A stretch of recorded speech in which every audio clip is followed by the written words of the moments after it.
but I can't do it all, and I can work probably 20 hours a day.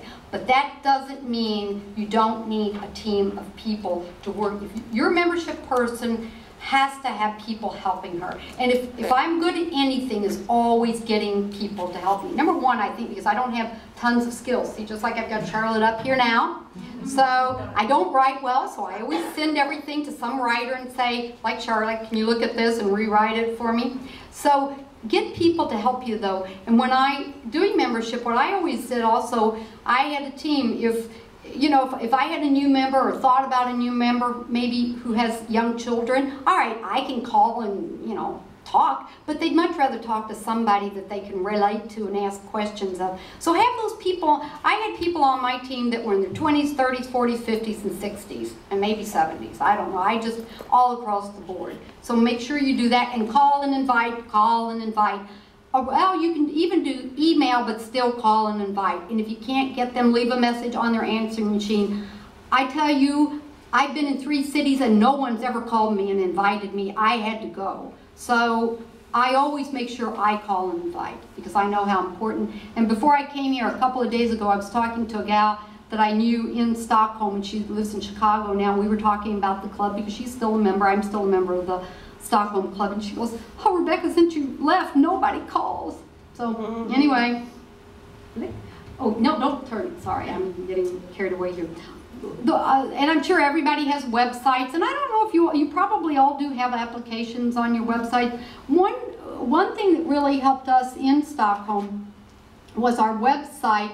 We always ask, your profession, your hobbies, all those things. So it was great. Even after I became president, I still had all the applications sent to me. It was like a human resource journal. I swear, I was always blown away by all the talented people. So make sure you have an idea who's in your club and all the talents they have, because you may need them.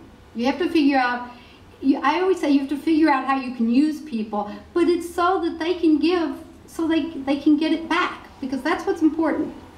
Okay, let's see. People want to be with the winner, so when you start to get a winning club, believe me, bad news spreads, but by word of mouth, good news spreads too, and it just does. Relocation companies, in Stockholm, it's not like Shanghai where you have a lot of expats coming in. Stockholm, I was happy if I got 2 people a year from a relocation person. But you know what?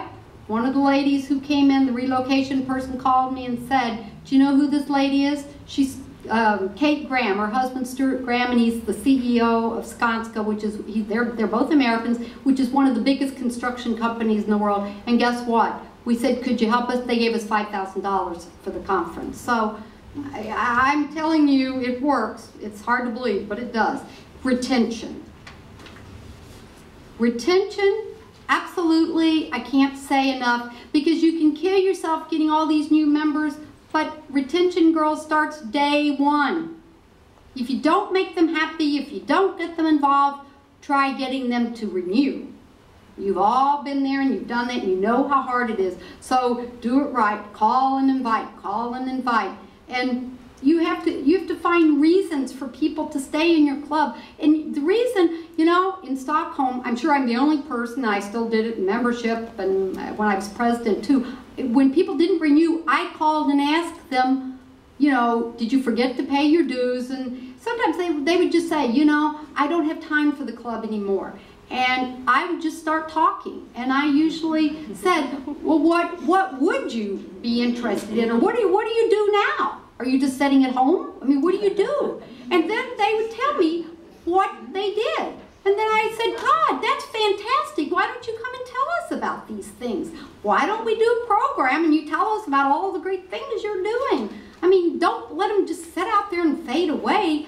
Find them, but if you don't connect, and people always come up, and it's not a totally bad idea. Send out the old survey. Well, I'll tell you how many we got back. It's so seldom you really get surveys back. But when you talk to people, it is amazing what you find out that people have done. And, I've never said to anyone, well, why don't you lead that group? I just say, gee, why don't we have coffee or something and talk about it? And then when you're talking to them, say, gee, why don't we try to find some people? If you want to have this group or do a talk, let's find some people to help you. And if you have resources and know who's in your club, then you can find those people to help. So it's actually not as hard as you think. You know, another thing that I did, I think more in Shanghai than Stockholm, we had a volunteer coordinator, and that's really important in the beginning with new people, to really work on them to volunteer. And you have to do it gently. You know, you can't scare people the first day. So you have to do it gently, but you just have to keep following up. Okay? All right, I was membership in Stockholm for 4 years, 4 long years, and we just kept having a changing club.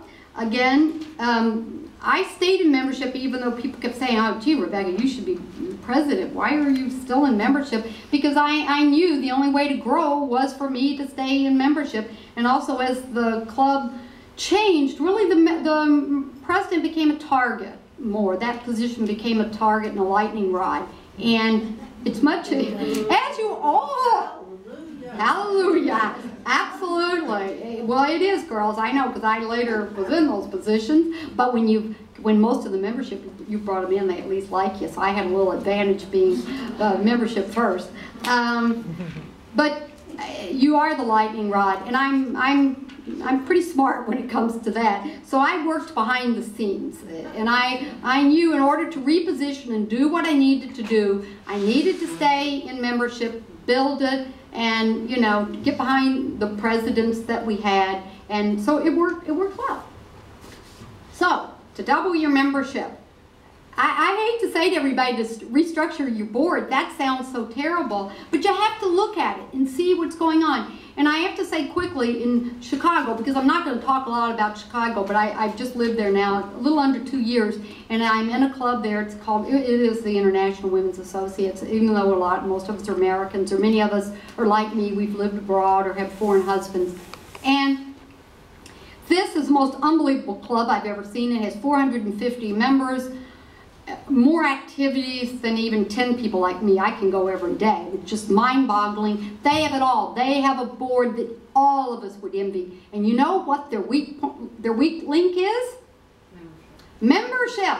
Of course, girls, because they've had 450 members forever. Now they do have 50 that say move, drop out, whatever, and then they get maybe 50 more. Well, I tell you the problem with this club, it's growing old. I'm 61 years old, and I went and I thought, my God, how old are these ladies? You know, I mean, everybody. I was like, woo, because I was used to Stockholm, and they were all like, you know, 30 years old or something, and then Shanghai was more of a mixture. But in Chicago, I'm looking and I'm like, oh, I see the big problem here. Seriously, I mean, I know. We're dying. We're old. We're, you know, everybody's in the hospital. I mean, it's a joke, but it's not. I'm exaggerating a little. And these ladies are dynamite, but they are old. And I said it to the president the other day, and who's great. I just said, you know, membership is a problem here. And they do many things right, but they don't have a strong membership team, which I'm just blown away. Everywhere I go, it's kind of the same. So look at your board, look at your membership, and see what you can do with it, and get excited. I mean, if you're not excited, get somebody on your team who helps inspire you, because I always have people who inspire me. I mean, I can look at anybody in some way or another. I can pull a little inspiration sometimes. So change your image if you have to. Reposition in the market. Re-energize. But build a dynamic, always changing team. Never be afraid of change. And then work, work, work, call, invite, call, invite, call, invite. So here I am moving to Shanghai in 2005. And that little prince statue was actually in my apartment community out in the drive there, and my son, I think, took that picture, or my husband, who knows. So anyway, I come to Shanghai, and I thought, this is going to be great, because my husband and I are both expats, so how much fun, and I knew it was the biggest city in the world, and God, I love big cities, so you just can't get them big enough for me. So I thought, this is fantastic. So, new again, same old story. AWC, I was told by my relocation person who was an American, she said,